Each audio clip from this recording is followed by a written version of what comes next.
নির্জন, নিবিড় এবং কোলাহলমুক্ত সমুদ্র সৈকত দেখতে চাইলে ঘুরে আসুন তাজপুর। তাজপুর পূর্ব মেদিনীপুর জেলার একটি পর্যটন কেন্দ্র। সমুদ্রের তীরে ঝাউয়ের জঙ্গলে মোড়া তাজপুর। তাজপুরে আমরা ছিলাম ক্রিস্টি রিসর্টে।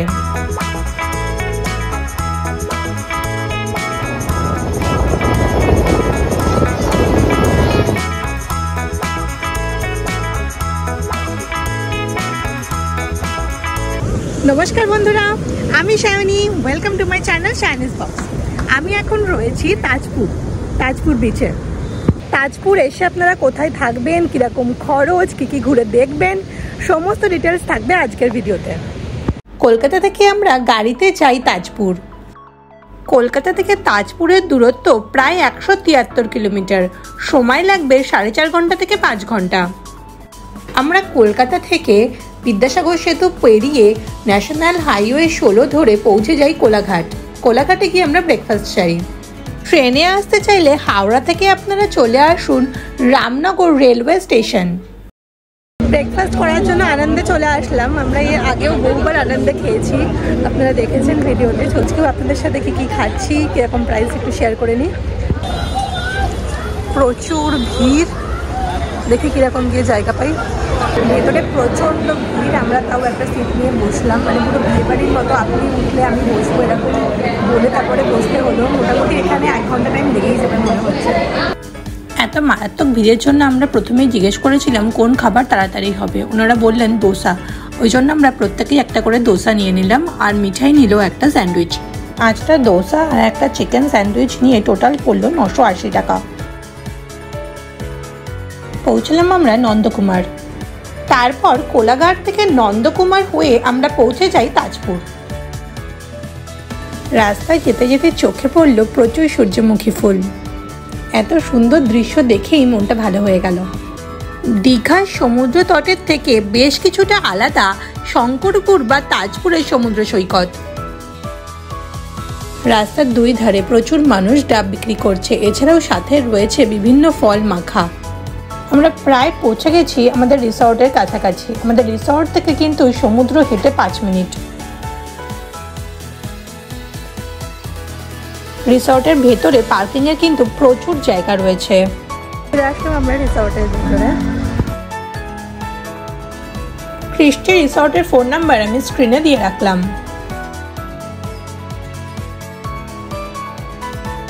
রিসর্টের ভেতরটা গাছগাছালিতে ভরা আর খুব সুন্দরভাবে সাজানো গোছানো। আমরা থাকবো রুম নাম্বার 506-এ। বাচ্চাদের খেলার জন্য পার্ক রয়েছে। আর বলে রাখি, এই রিসর্ট কিন্তু পেট ফ্রেন্ডলি। চারিদিকে সবুজে মোড়া রিসর্ট।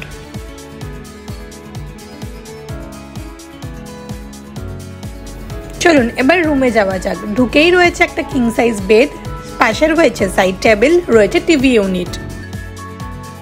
এদিকে একটা সাইড টেবিল রাখা রয়েছে, 2টো জলের বোতল দেওয়া, মিরর, ইলেকট্রিক কেটল, ওয়ার্ড্রপ।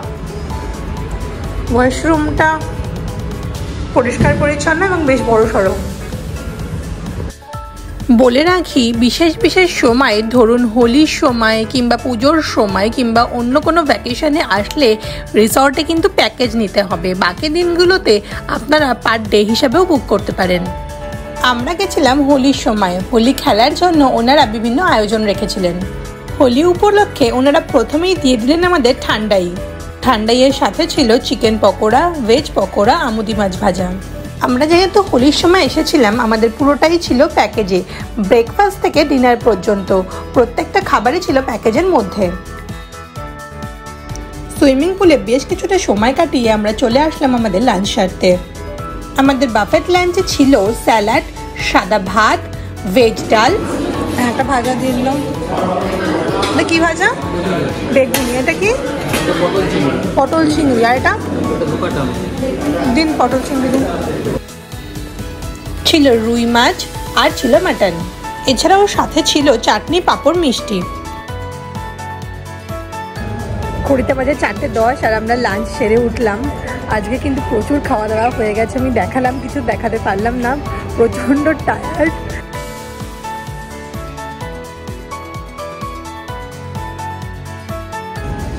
আমি এই মুহূর্তে রয়েছি তাজপুর বিশ্ব বাংলা বিচে। ছোটখাটো প্রচুর দোকানপাট রয়েছে, হালকা খাবার, ডাব সবকিছুই পাওয়া যায়।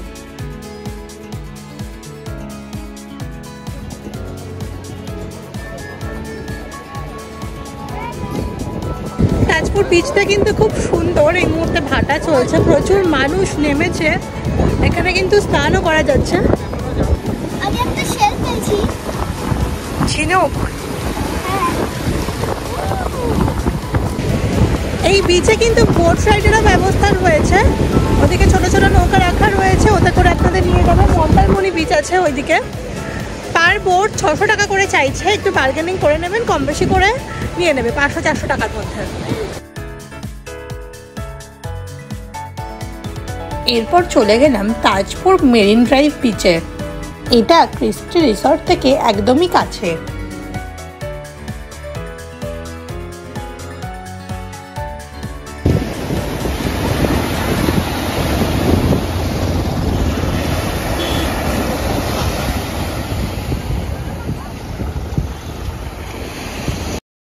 এইখানেই রয়েছে প্রচুর শ্যাক, যেখানে আপনারা ব্রেকফাস্ট থেকে ডিনার সমস্ত খাবারই পেয়ে যাবেন। এই যে এখানে বসার জায়গাগুলো,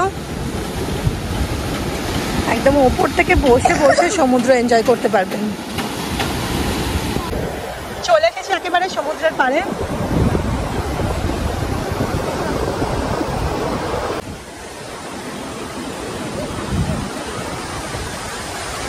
এখানে বেশ কিছুটা সময় কাটিয়ে এই রাস্তা ধরেই সোজা চলে গেলাম আমরা শঙ্করপুর বিচে।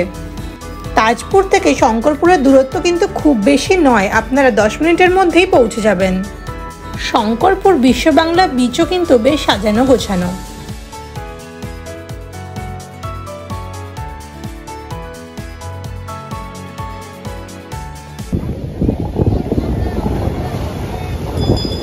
এরকম বসার জায়গা রয়েছে প্রচুর,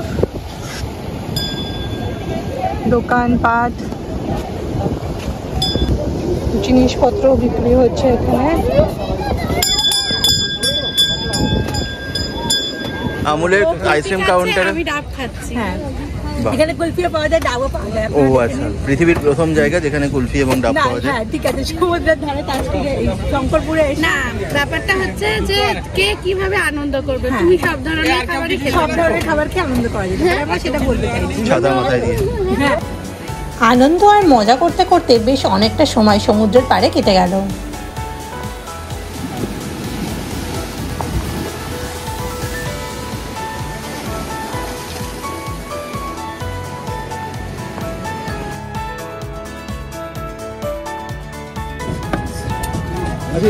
শসা, জলপাই, শাকালু,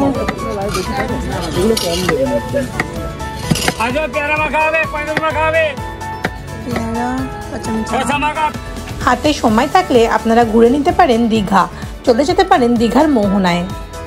দীঘাতে প্রচুর মানুষের ভিড় হয়, যারা একটু নিরিবিলি পছন্দ করেন দীঘার ভিড় এড়োতে তারা পৌঁছে যেতে পারেন তাজপুর কিংবা শঙ্করপুর। নিউ দীঘায় রয়েছে ঢেউসাগর পার্ক, পার্কটা কিন্তু বেশ সুন্দর, জমজমাট। ঢেউসাগর পার্ক একেবারে সমুদ্রের লাগোয়া, সমুদ্রের পাড়েই। এখানে বাচ্চাদের জন্য রয়েছে বিভিন্ন রকমের রাইডস, তাছাড়াও রয়েছে সাইকেলের ব্যবস্থা, সাইকেল নিয়ে আপনারা পুরোটা ঘুরে দেখতে পারেন।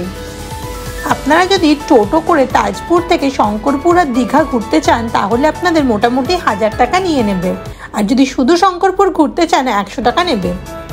দীঘার সমুদ্রের পাশেই রয়েছে প্রচুর দোকানপাট। রাত্রেবেলা দীঘার বিচ মার্কেট যেরকম জমজমাট থাকে, তাজপুরের বিচ মার্কেট কিন্তু অতটাও জমজমাট নয়, দোকানপাট কম, কিন্তু খাবার দাবারের ছোটোখাটো দোকান রয়েছে। আমাদের স্ন্যাক্স এবং ডিনার দুটোই ছিল হোটেলে, তাই আমরা বাইরে বিশেষ কিছু খেলাম না। আমার ভিডিওগুলো কেমন লাগছে কমেন্ট বক্সে কিন্তু আমাকে অবশ্যই জানাবেন। যদি ভালো লেগে থাকে প্লিজ একটা লাইক করে দেবেন আর সাবস্ক্রাইব করে আমাকে সাপোর্ট করবেন। খুব তাড়াতাড়ি দেখা হবে নতুন একটা ভিডিও নিয়ে। ভালো থাকবেন, সুস্থ থাকবেন।